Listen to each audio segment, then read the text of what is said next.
Hei! Nå har ikke jeg vlogget på 2 dager, og da skyldes at jeg var veldig trøtt. Jeg har sovet og vært på skolen om en annen, og det har vært hardt å stå opp om dagene, om morgenene, for å gå på skolen, men sånn er det. Akkurat hva jeg har gjort på de dagene. Jeg var på biltur på søndag, da blogget jeg om. I går gjorde jeg vel egentlig ikke noe spesielt. Jeg sov og snakket med Bova. Det er min høydepunkt på dagen. Jeg savner veldig, og ja, da kan man egentlig skjønnes hvis du har en type, eller en dame, jeg vet ikke.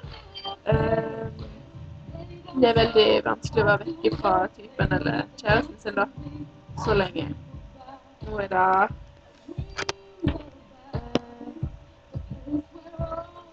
snart 5 uker. Ja, på søndag er det 5 uker til. Det er 5 uker siden jeg kom hjem. Og det er vel cirka 1 måned igjen til jeg reiser da, er det ikke det? Jeg reiser i høstferien.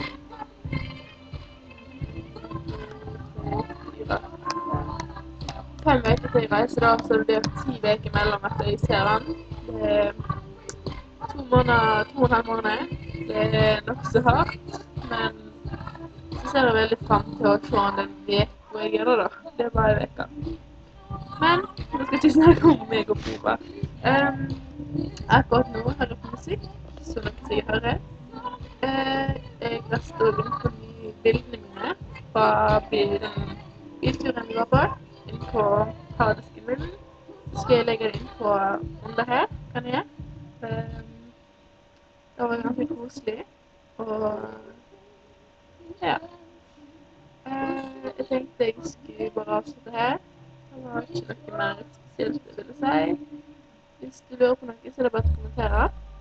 Jeg svarer på selvfølgelig saklige ting. Ja. Ha det!